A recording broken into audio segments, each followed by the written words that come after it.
পবিত্র হজ পালন শেষে দেশে ফিরতে শুরু করেছেন বাংলাদেশি হাজিরা। সকাল 10:35 হজরত শাহজালাল আন্তর্জাতিক বিমানবন্দরে অবতরণ করেছে চলতি বছরের প্রথম ফিরতি হজ ফ্লাইট।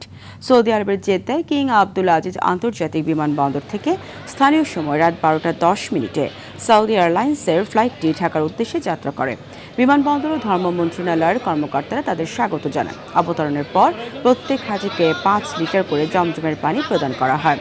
সুষ্ঠু ব্যবস্থাপনায় হজ সম্পন্ন নিরাপদে দেশে ফিরতে পেরে খুশি হাজিরা। প্রথম দিনে 13টি ফ্লাইটে মোট 5,434 জন হাজি দেশে ফিরেছেন। যারা মুসলমান তাদের জন্য জীবিত মৃত সবার জন্য দোয়া করেছি। আল্লাহ সুবহানাহু ওয়া তাআলা যেন সবাইকে ভালো রাখেন এবং সুন্দর রাখেন। ম্যানেজমেন্ট সিস্টেম ভালো। আমরা মেডিকেলে গেছি, হজ মিশনে গেছি, ওখানে যথেষ্ট সেবা দিয়েছে। সেবার মানে কোনো সমস্যা নাই। আলহামদুলিল্লাহ, সাপোর্টটা আমাদের ভালো ছিল এবং বিমানবন্দরের যে সেবা, এটা খুবই কাঙ্ক্ষিত মানের সেবা। আমরা ভালো মানের সেবা পেয়েছি।